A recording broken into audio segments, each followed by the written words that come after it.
Subscribe करें हमारे YouTube channel को और बेल आइकन को प्रेस करें हमारे लेटेस्ट वीडियोस को देखने के लिए।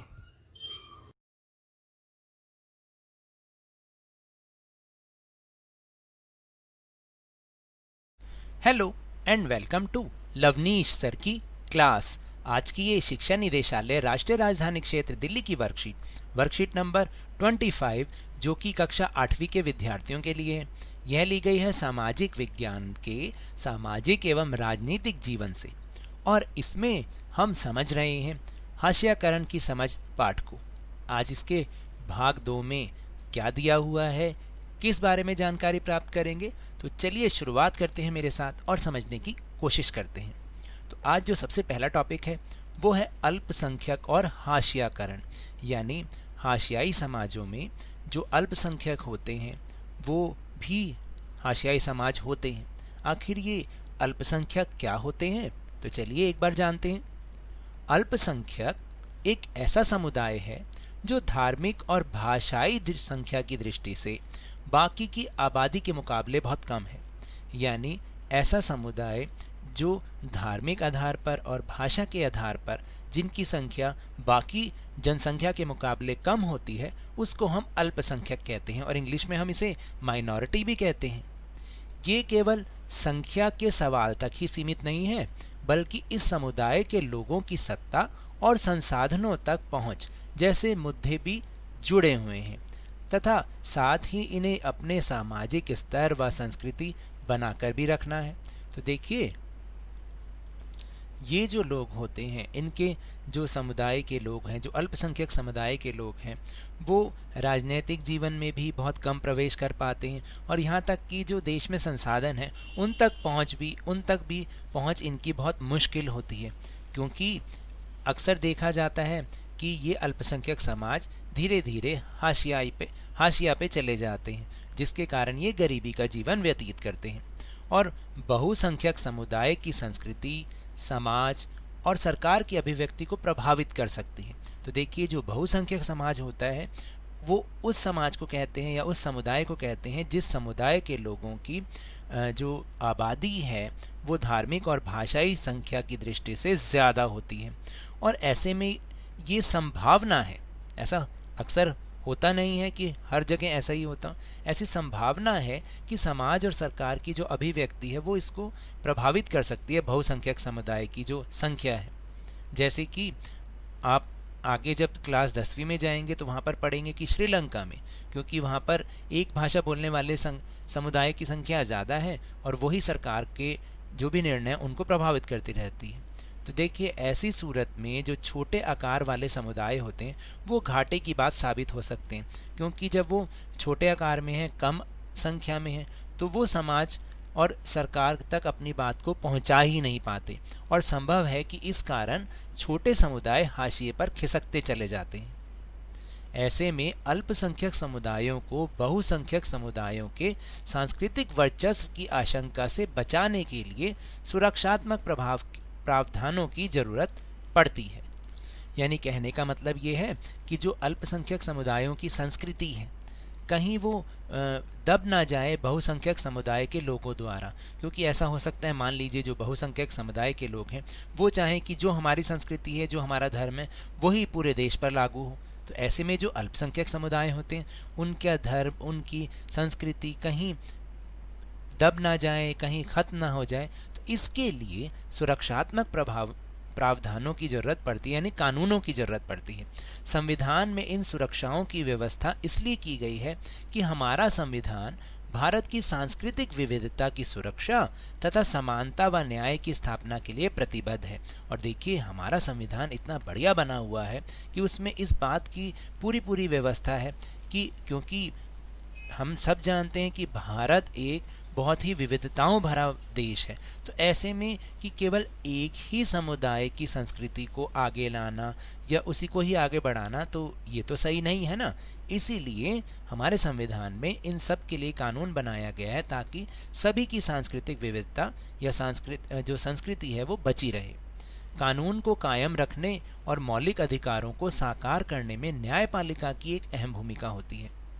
देखिए, कानून बने रहे, मौलिक अधिकार सबको मिला रहे, तो ऐसे में कोर्ट्स जो होते हैं, न्यायपालिका होती है, उनकी बहुत इम्पॉर्टेंट रोल होता है।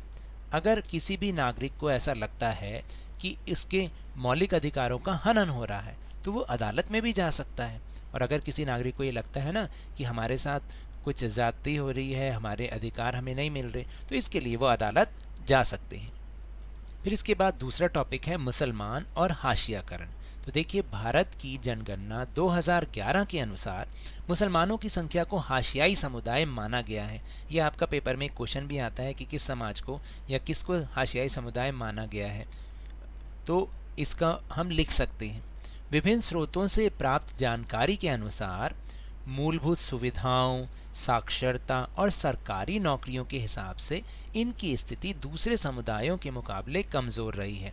यानी ऐसा जानकारी से प्राप्त हुआ है कि जो मूलभूत सुविधा होती हैं या जो साक्षरता यानी पढ़ाई लिखाई शिक्षा के मामले में या सरकारी नौकरियों के मामले में जो इनकी स्थिति है वो दूसरे समुदायों के मुकाबले बहुत ही पीछे रही है।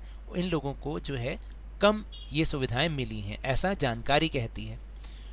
माननीय न्यायमूर्ति राजेंद्र सच्चर की अध्यक्षता में बनाई गई समिति 2005 की रिपोर्ट के अनुसार विभिन्न सामाजिक, आर्थिक एवं शैक्षणिक संकेतकों के हिसाब से मुसलमानों की स्थिति अनुसूचित जाति और अनुसूचित जनजाति जैसे अन्य हाशियाई समुदायों से ही मिलती जुलती है।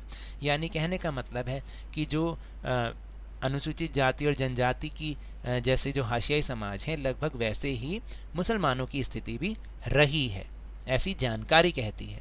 दूसरे अल्पसंख्यकों की तरह मुसलमानों के भी कई रीति रिवाज और व्यवहार मुख्य धारा के मुकाबले काफ़ी अलग हैं। ये सब नहीं, लेकिन कुछ मुसलमानों में बुर्का, लंबी दाढ़ी और फेस टोपी का चलन दिखाई देता है। तो बहुत सारे लोग सभी मुसलमानों को इन्हीं निशानियों से पहचानने की कोशिश करते हैं। उन्हें लगता है कि भाई यही उनकी निशानियां हैं।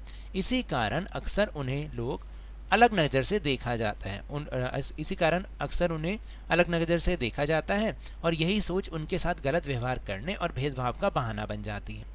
और कभी कभी यही पूर्वाग्रह घृणा और हिंसा को भी जन्म देता है। तो देखिए, हमें ऐसा बिल्कुल नहीं करना चाहिए, क्योंकि हमारे देश में जितने समाज रह रहे हैं उन सबको समानता का अधिकार है, क्योंकि ये समानता का अधिकार हमारे संविधान में मिला हुआ है। तो इसलिए किसी के साथ भी हमें भेदभाव नहीं करना चाहिए।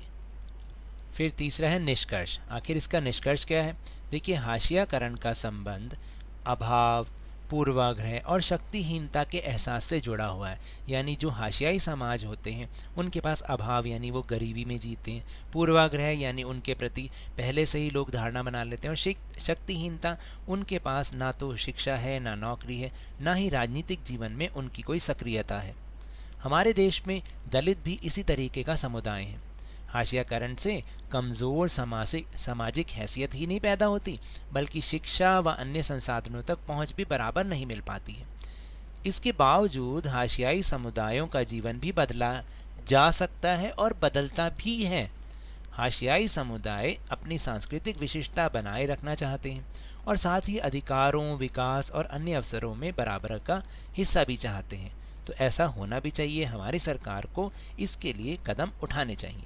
तो देखिए, अब जो चौथा है वो एक क्रियाकलाप भी है कि आप अपने अनुभव के आधार पर बताइए कि हाशियाई लोगों का जीवन कैसा होता है। हमने बहुत सारा पढ़ लिया है हाशियाई लोग कैसे होते हैं, कैसा जीवन जीते हैं। हमने पिछली वर्कशीट में भी इसके बारे में समझा था।